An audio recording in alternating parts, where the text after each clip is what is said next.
فأنا ناصح لإخواني بالصدع بالحق تبيض وجوههم. السكوت في مسألة الحزبية يضرها، فاصدع بما تؤمر وأعرض عن المشركين. سلامي على دماج ورجالها والشيخ يحيى ودار العلم يا سعد بانيها. الحمد لله رب العالمين حمدا كثيرا طيبا مباركا فيه كما يحب ربنا ويرضى. وصلى الله على نبينا محمد وعلى آله وصحبه وسلم تسليما كثيرا. أما بعد.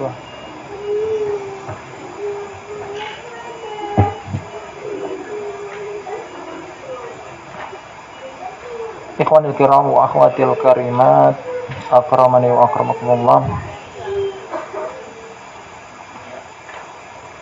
Kita melanjutkan pembacaan kitab Hadhihi Da'watuna wa Aqidatuna.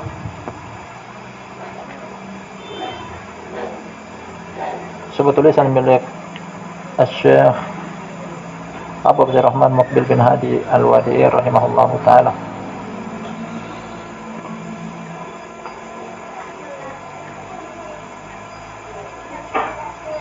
Pada pertemuan malam sebelumnya telah kita ambil 2 poin, atau 6. Satunya telah kita selesaikan, yang satunya lagi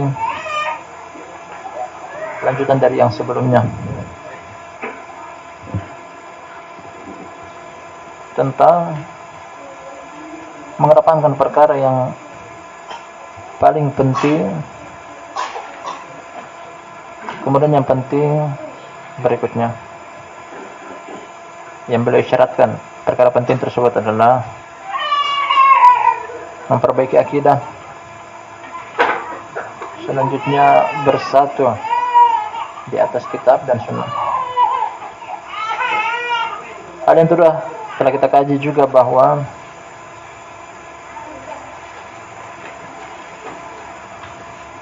umat Islam tidak akan mampu untuk memerangi dan menghabisi musuh-musuh mereka kecuali ada tamayuz di dalamnya, pembedaan diri, tidak adanya campur baur antara Sunni dengan Bid'ah, tidak bergabung dengan Rafidhah, Syiah dan Sufiyah.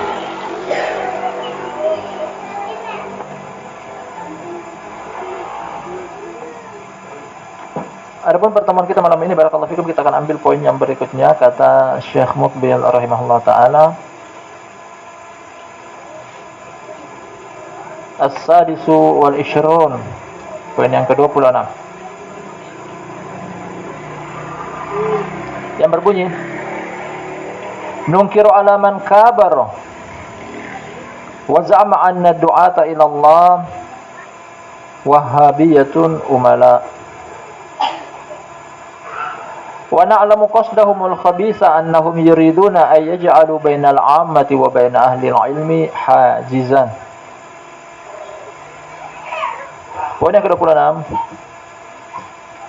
dari Hadhihi Da'watuna wa Aqidatuna. Kami mengingkari orang-orang yang angkuh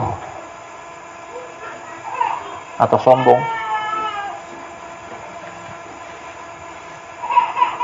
dan menyangka bahwa yang menyeru di jalan Allah Subhanahu wa ta'ala adalah dijuluki dengan Wahhabiyah, para pekerja. Wahhabiyah umala, mereka dikontrol oleh satu pihak.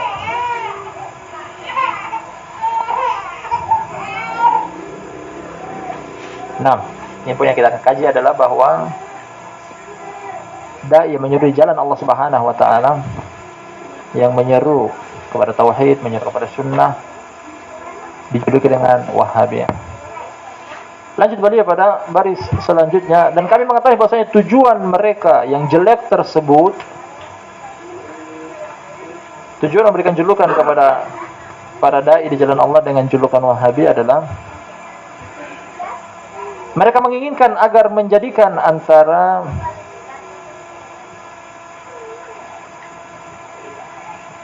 masyarakat umum dengan ahlul ilmi pembatas.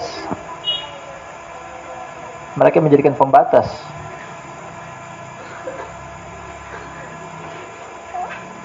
Agar umat menjauh dari ahlul ilmi. Setelah diberikan mereka julukan-julukan yang bersifat fobia, menakut-nakuti, menjauhkan. Akhirnya terdapat jarak antara umat dengan ulama mereka. Jadi dua fakrah, dua materi pada poin ke-26 ini kita akan kaji. Beliau ungkapkan pertama bahwasanya orang yang angkuh dan sombong, karena berulang-ulang kali hal ini sudah diterangkan oleh ahlul ilmi, masih saja menisbahkan kepada para dai ilallah dengan Wahabiyah. Nah, sudah salah dalam penisbatan Wahabiyah, diberikan hujah dan bukti, tetap saja masih dilanjutkan tuduhan-tuduhan keji tersebut. Barakallahu fikum, yang mereka inginkan dengan julukan Wahabiyah, mereka nisbatkan kepada seorang alim ulama dari Najd yang dijuluki pembaharu agama Islam. Ketika syariat dan ta'alim Islam dilupakan oleh agama Islam, oleh kaum muslimin, muncul seorang alim ulama namanya Muhammad bin Abdul Wahhab At-Tamimi An-Najdi, yang memperbaiki akidah kaum muslimin, memurnikan tauhid kepada Allah, menyeru kepada sunnah-sunnah Nabi SAW, memerangi tawassul yang syirki dan bid'ah.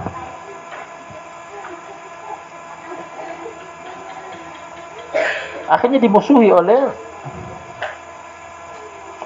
musuh-musuh dakwah, musuh-musuh sunnah, musuh-musuh tauhid.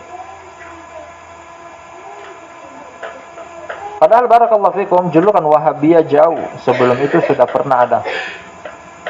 Kalau Syekh Muhammad bin Abdul Wahhab An-Najdi At-Tamimi rahmatullahi alaihi sendiri lahir di abad ke-11 Hijriah, tepatnya pada tahun 1115 Hijriah. Meninggalnya tahun 1200-an.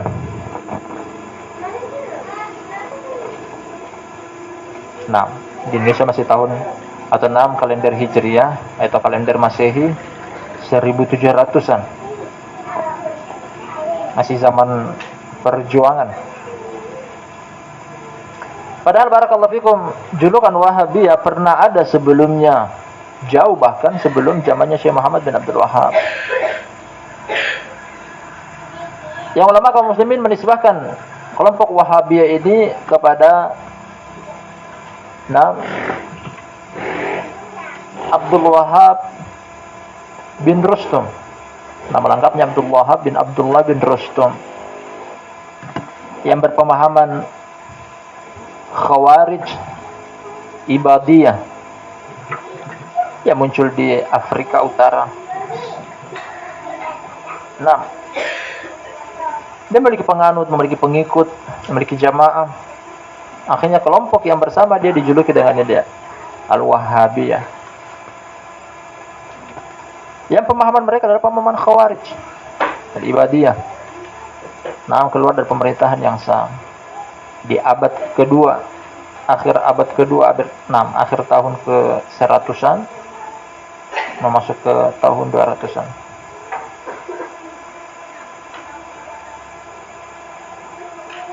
Hanya saja ketika diterangkan kepada mereka akan hal ini, mereka jadikan sesuatu yang baru, bahwasanya Wahabi yang ini beda dengan Wahabi yang tersebut.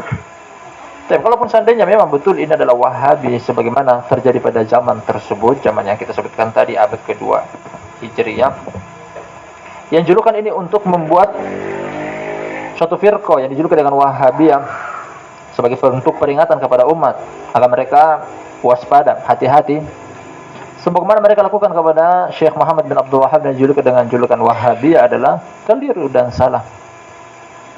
Karena dari sisi bahasa sendiri penisbatan kepada Al-Wahabiyah dari kelompok yang pertama tadi di era lama tepat karena yang mendirikan kelompok tersebut adalah Abdul Wahhab namanya, memang disebutkan langsung kepada namanya Abdul Wahhab bin Abdullah bin Rustam.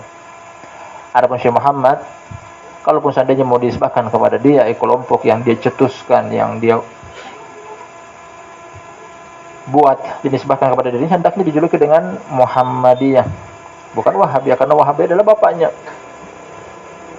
Hanya saja barakallahu fikum, ini sesuatu yang sudah terlanjur tersebar, tenar, dan dijadikan sebagai fobia untuk menakut-nakuti kaum muslimin jangan dekat dengan kelompok yang satu ini. Syekh Mukbir rahmatullahi alaihi pada sebagian rekaman ta'lim beliau mengatakan bahwasanya kalau memang seandainya Wahabiyah itu yang diinginkan adalah Syekh Muhammad bin Abdul Wahhab, beliau pun mengakui bahwasanya umumkan kepada khalayak ramai aku adalah Wahabiyah. Syekh Mukbir sebagai rekaman beliau mengatakan demikian. Kalau seandainya memang yang disebahkan Wahabiyah adalah Syekh Muhammad bin Abdul Wahhab, umumkan kepada khalayak ramai bahwasanya aku adalah Wahabiyah. Karena apa yang dibawa oleh Syekh Muhammad bin Abdul Wahhab bukan sesuatu yang salah, bukan sesuatu yang keliru, bahkan beliau datang dengan sesuatu yang hak. Di zaman beliau ketika kaum muslimin jauh dari ta'alim syariat mereka, meninggalkan tauhid, meninggalkan sunnah,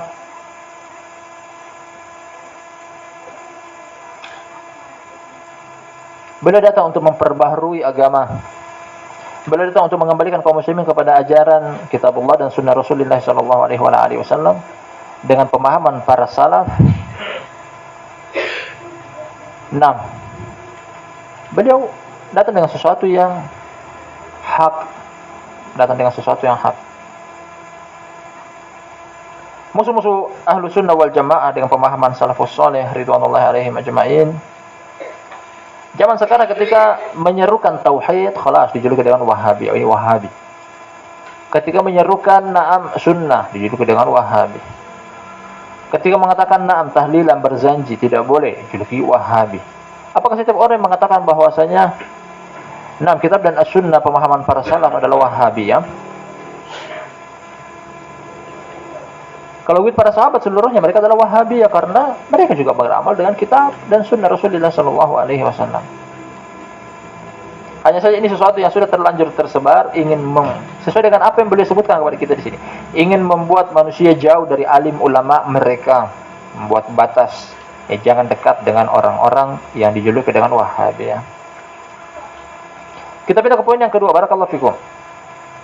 Atau materi kedua dalam poin ini.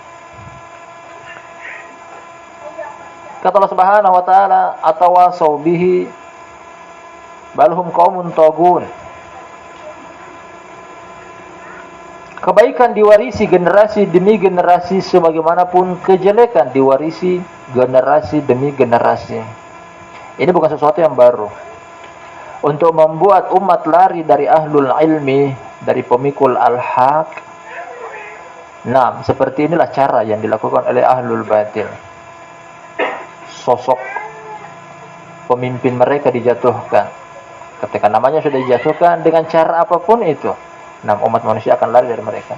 Ini pun dilakukan oleh ahlul jahiliyah, orang kufar Quraisy terhadap Nabi kita Muhammad sallallahu alaihi wasallam.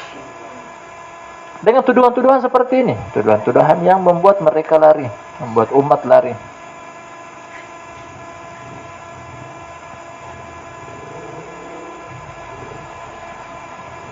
Kata Allah Subhanahu wa taala, "Nun wal qalami wama yasturun, ma anta bi ni'mati rabbika bimajnun."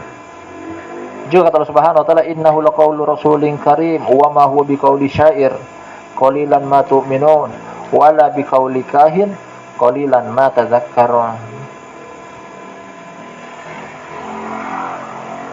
Orang musyrik kufar Quraisy memberikan tuduhan-tuduhan kepada Nabi sallallahu alaihi wasallam dengan julukan seperti pendusta, tukang sihir, dukun, orang gila, penyair, dan semisalnya. Dengan tujuan apa? Untuk membuat umat lari dari beliau. Nabi SAW, jangan mendekat. Jangan mendekat. Yang keseluruhan dari tuduhan tersebut, kalau kita cari titik temu, tidak akan ada titik temunya. Dari 5 julukan yang tadi telah kita isyaratkan di depan. Nah, satu dengan yang lain saling kontradiksi, bertolak belakang. Penyair tentu jadi memiliki landasan dalam ilmu sastra, tapi pada sisi yang berbeda dijuluki juga orang gila. Orang gila dengan penyair tidak ada titik temu. Nah, dan seterusnya dari tuduhan-tuduhan yang mereka lontarkan. Bahkan pada sebagian keadaan mereka melarang untuk mendekat dengan alasan, kata Allah Subhanahu wa taala, la tasma'u li hadzal qur'ani walghaw fihi la'allakum taglibun. Janganlah kalian mendekat kepada dia, yakni kepada Muhammad sallallahu alaihi wasallam. Walghaw fihi la'allakum taglibun. Kalian mendengar apa yang dia bacakan, akhirnya kalian pun kalah, terpedaya dengan bacaan dia. Makanya hal yang paling gampang untuk menjauhkan umat dari ahlul ilmi adalah dengan memberikan kepada mereka tuduhan-tuduhan kedustaan.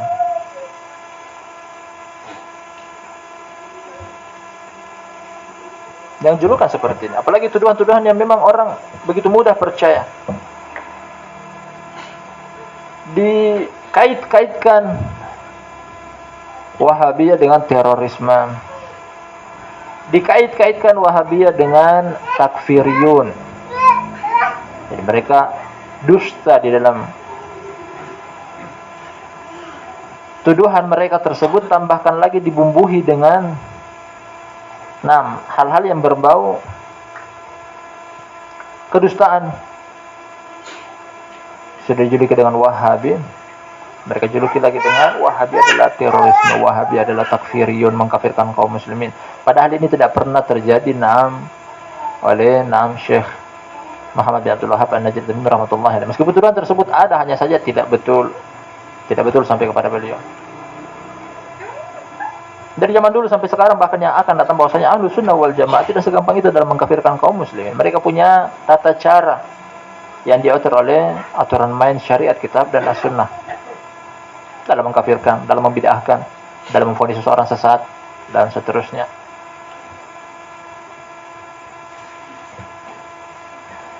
Bahkan sebagian mereka saking jahilnya dengan hal semacam ini, sejarah, mereka menisbatkan bahwasanya Syekhul Islam Ibnu Taimiyah rahimahullah taala juga memiliki mazhab Wahabiyah, ulama Wahabiyah. Padahal kapan Wahabiyah atau kapan Syekh Muhammad bin Abdul Wahhab hidup, kapan Syekhul Islam Ibnu Taimiyah hidup? Lebih duluan Syekh Muhammad atau lebih duluan Syekhul Islam Ibnu Taimiyah. Beliau hidup di tahun 600-an 700-an Hijriah, sedangkan Syekh Muhammad bin Abdul Wahhab 1100 barulah beliau lahir, 1115. Saking jahilnya dengan sejarah, saking jahilnya dengan ilmu, akhirnya mereka menisbahkan bahwasanya Syekh Muhammad bin Abdul Wahhab, Syekhul Islam Ibnu Taimiyah, kemudian Syekh Ibnu Qayyim rahmatullahi alaihi, mereka adalah Wahabiyah, ulama Wahabiyah. Padahal tadi kita telah simpulkan di depan bahwa Wahabiyah pertama kali muncul yang dicetuskan oleh seorang tokoh dengan pemahaman Khawarij Ibadi, Abdul Wahhab bin Abdullah bin Rustum, tahun ke-6 abad ke-2 Hijriah, muncul pertama kali di daerah Afrika Utara. Dan fitnah dia besar, membawa beberapa korban di antara kaum muslimin ketika itu. Nah, dijelaskan oleh para ulama bahwasanya dia sesat.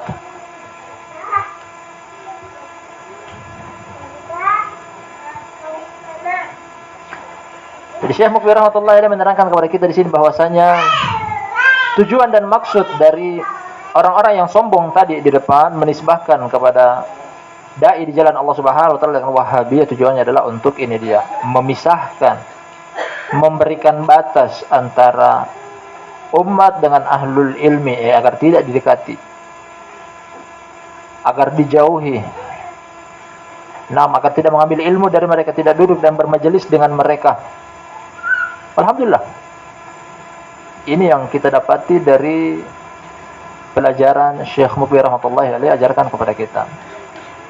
Tadi kita kemukakan di depan bahwasanya ini adalah hal yang diwarisi. Sebagaimana al-haq diwarisi generasi demi generasi, demikian juga kebatilan diwarisi generasi demi generasi. Jadi ahlul batil yang mereka lakukan sekarang sama dengan apa yang dilakukan oleh ahlul batil di zaman dahulu.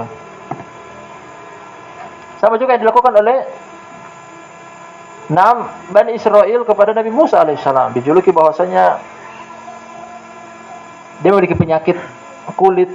Al-muhim agar orang lari dari dia, jauh dari dia, seperti yang datang dalam kisah tentang Nabi Musa alaihissalam mandi dalam keadaan telanjang di sungai.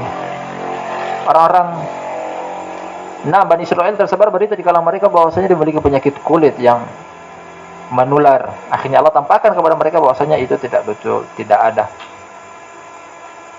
Demikian juga Nabi Nuh alaihissalam jauh sebelumnya dijuluki orang gila karena dia membangun kapal atau bahtera di atas gunung. Dijuluki orang gila. Dengan tujuan apa? Nah, bahtera biasanya mengarungi lautan. Ini dibuat bahtera di atas gunung, sesuatu yang tidak masuk di akal, tidak logis. Akhirnya dijuluki orang gila. Al-muhim membuat umat lari dengan cara seperti itu adalah cara-cara tempo dulu yang dilakukan oleh ahlul batil di zaman dahulu dan dilakukan juga oleh zaman sekarang.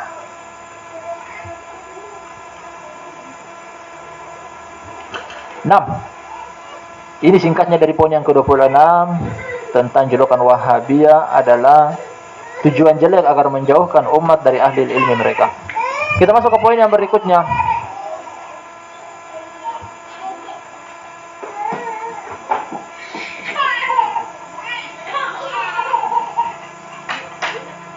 As-sabi wal ishrun, poin yang ke-27.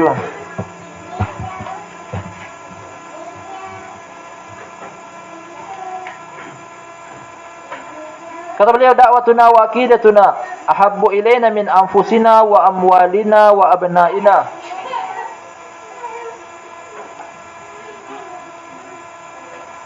Kita artikan dulu satu baris ini. Dakwah kami serta akidah kami lebih kami cintai daripada diri kita, harta kita, anak keturunan kita. Nah, beliau ingin ajarkan kepada kita bahwasanya saking pentingnya dakwah dan akidah untuk dijaga lebih daripada kita menjaga diri kita sendiri, harta kita serta anak keturunan kita. Sebagaimana hal-hal yang telah disebutkan di sini bahwasanya penting untuk dijaga dan pelihara, namun barakallahu fikum dakwah dan akidah lebih tinggi derajatnya untuk kita jaga dan kita cintai. Falasna mustaiddina an nabi'aha bidzahabi wal warik.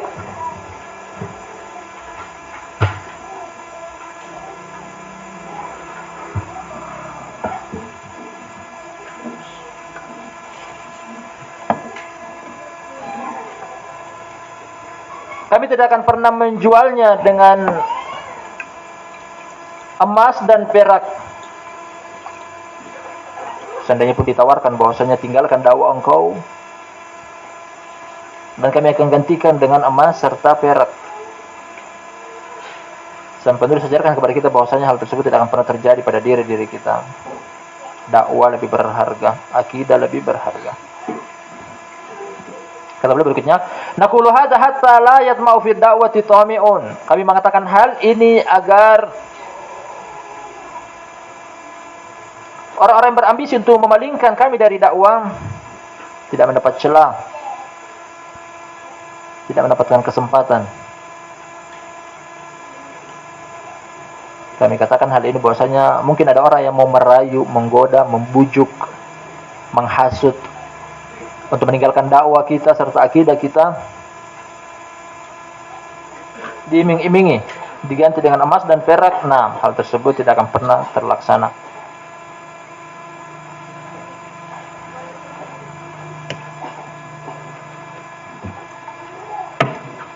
Wa yadhunnu annahu yastati'u ay yastamilana bid-dirhami wad-dinar. Dan dia menyangka bahwasanya dia mampu untuk memalingkan kita dengan dirham dan dinar, mata uang perak, mata uang emas. Sebagian orang menyangka bahwasanya bisa memaling kita dari dakwah kita dengan ini, dengan harta. Ini contoh kecil boleh sebutkan dengan harta, terkadang juga dengan sesuatu yang lainnya. Nah, dengan uang, dengan kendaraan, dengan rumah, dengan iming-iming dicarikan istri atau jodoh. Alhamdulillah semuanya masuk dalam hal yang beliau sedang singgung kepada kita di sini. Ala anna dawi siyasati ya'lamuna anna hada.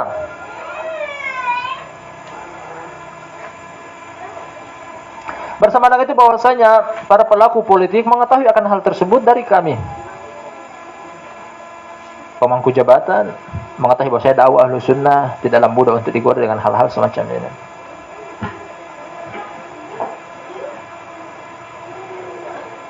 Ya. Pelaku siasat politik mengetahui akan hal tersebut dari kami. Nah, kalau mau menggoda hizbiyun, mereka sangat tergoda dengan hal-hal semacam ini. Tapi Ahlussunnah insyaallah tidak. Min ajli hadza fahum aisuna min ayut yatma'una bi manasibi aw bi malin. Dengan tujuan inilah, dengan hal di atas telah beliau sebutkan bahwasanya dakwah dan akidah lebih kami cintai daripada segala-galanya. Dengan tujuan itulah mereka berputus asa untuk merayu kami dengan jabatan ataupun harta. Dengan tujuan itulah, dengan apa yang telah beliau jabarkan di depan, dakwah dan akidah lebih kami cintai dari segala-galanya. Mereka berputus asa untuk menggoda, merayu, menghasut, untuk diiming-imingi diganti dengan jabatan ataupun dengan harta. Barakallahu fikum, ini poin yang penting dan termasuk poin yang begitu banyak kaum mengaku menisbahkan diri kepada Ahlussunnah terjerumus dalam hal semacam ini. Mereka rela untuk menjual manhaj mereka, menjual akidah mereka, menjual dakwah mereka demi untuk mendapatkan az-zahab wal warik, emas dan perak, ad-dirham wad dinar, mata uang emas, mata uang perak, 6 harta benda duniawiya. Termasuk hal yang lain yang juga tidak beliau sebutkan di sini, namun masuk di dalamnya adalah mencari pengikut yang banyak, mendapatkan pujian dari segala pihak. Nah, mendapatkan fasilitas kehidupan yang lengkap, mewah dan istimewa,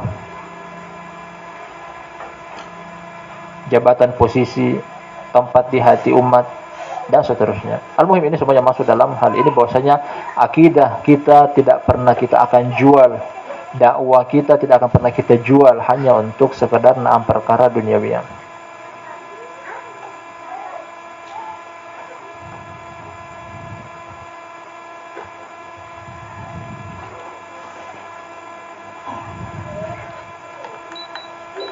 Bahkan barakallahu fikum,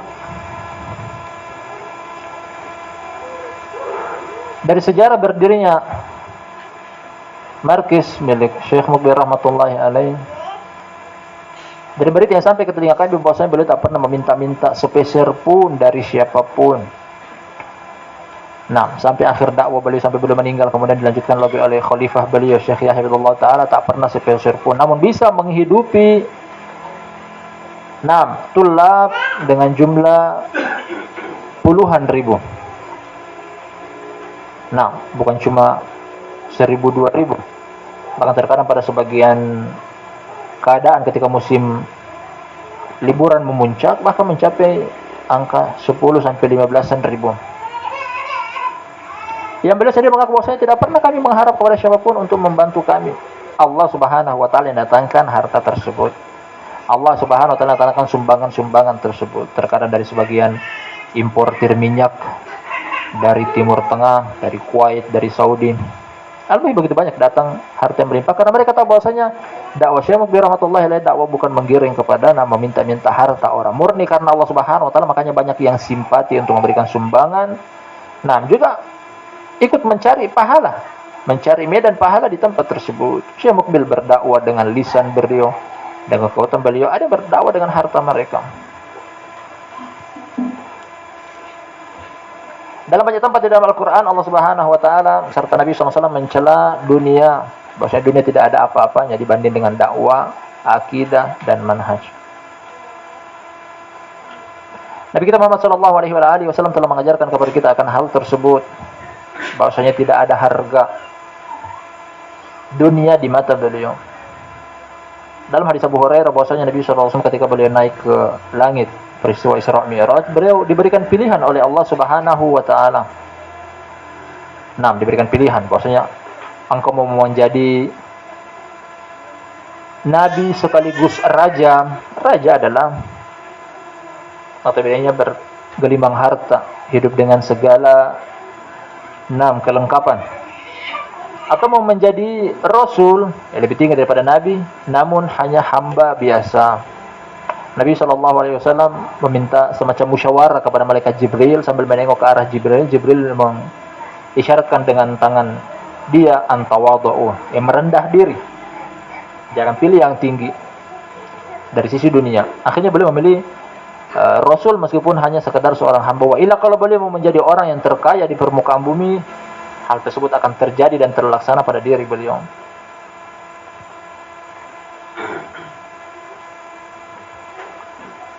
Dalam banyak tempat Syekh Mukbil selalu mengulang-ulang perkara ini dalam kaset rekaman beliau, dalam buku-buku beliau. Selalu beliau menganjurkan bahwasanya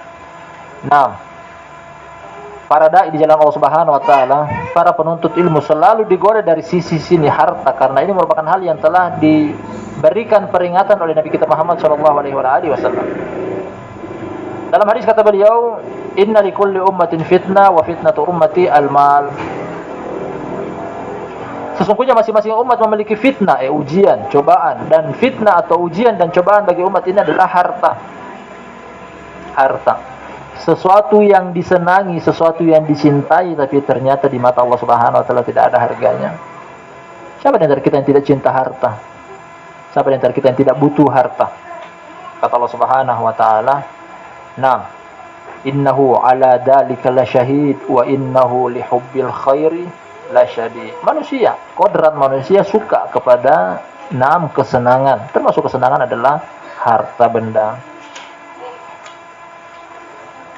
Oleh karena itu, barakallahu fikum, bukan cuma kita, bahkan para sahabat pun terkadang tergiur dengan hal-hal semacam ini, harta, takut akan kemiskinan. Dari hadis Sa'ad bin Sa'ad As-Sa'di radhiyallahu anhu dalam riwayat Imam Bukhari, Nabi SAW pada suatu hari beliau salat subuh dan melihat jemaah tidak seperti biasanya. Subuh hari tersebut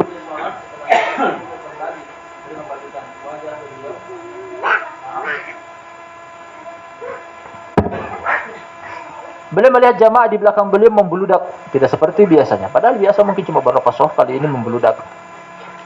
Terbetik dalam pikiran beliau bahwasanya, la'allakum tasma'un anna Abu Ubaidah qad ja'a min Bahrain bil mal.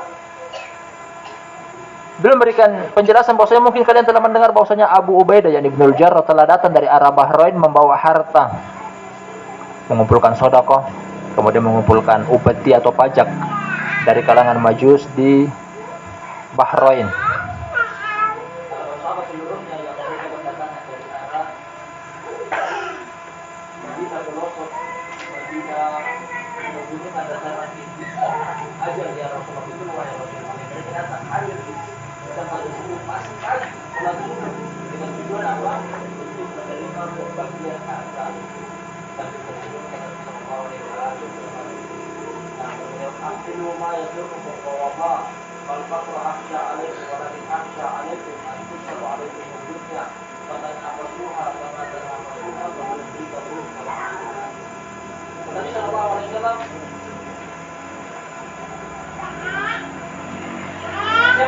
Apa yang kalian cita-citakan?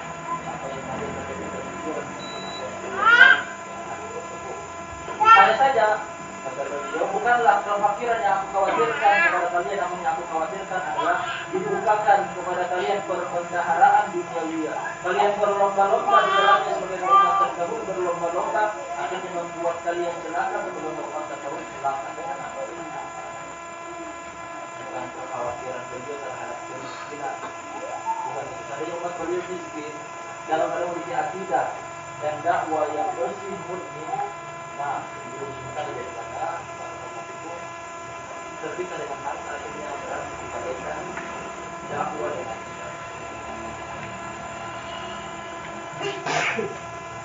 ini membuat berani kita berbicara bahwasanya perbedaan antara dakwah sunnah sejati dengan dakwah sunnah yang hanya mengaku dari sisi sunni, karena mereka selalu mengintai harta umat. Sedangkan orang yang belajar kepada mereka apa ya orang kita boleh belajar. Nah, dan itu. Kalau sekarang ada bentuk pemaksaan, sekarang ada bentuk pemaksaan. Seperti sukarela kedua, sukarela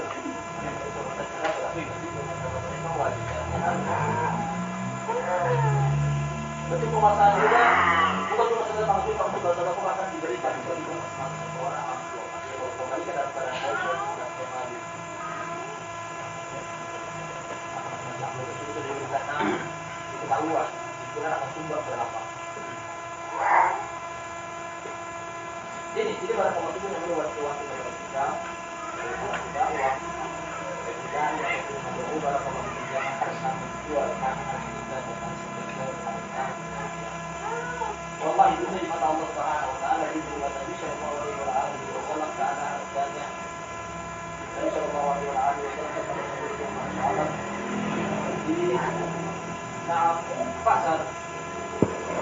Kemudian terlihat dari kejauhan di tempat sampah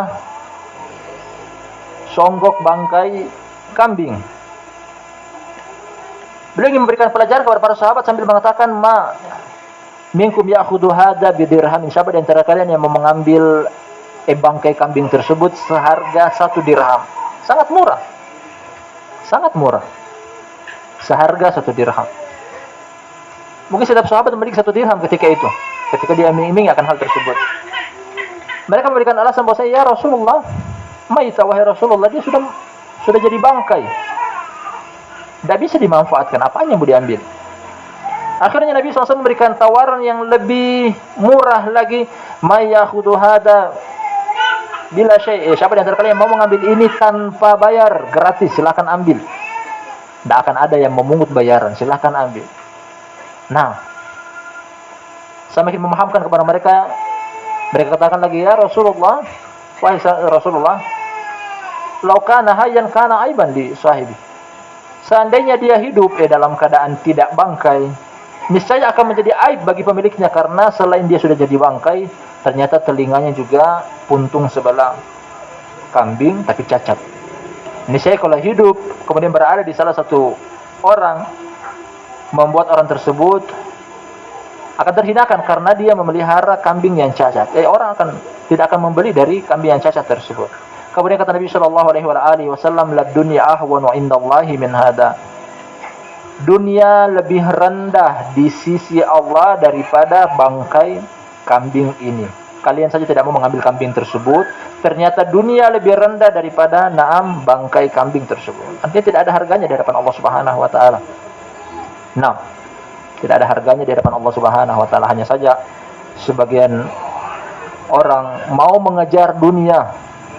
Bahkan seandainya pun dunia berpaling dari dia terus mengejar. Ibaratnya seperti sebagian mereka mengatakan bahwasanya dunia kita gambarkan seperti pada diri kita adalah bayangan. Nah, kalau kita menuju ke depan, bayangan kita selalu ikuti. Dunia akan terus mengikuti kita. Tapi kalau kita mengejar bayangan kita tidak akan terkejar, dia terus lari meninggalkan kita. Seperti itulah dunia. Seperti itulah gambaran tentang dunia. Nah, 2 poin yang telah kita ambil pada pertemuan kita malam ini, yang ke-26 serta yang ke-27, mudah-mudahan bermanfaat. Barakallahu fikum. Lebih dan kurangnya mohon dimaafkan. Kita tutup.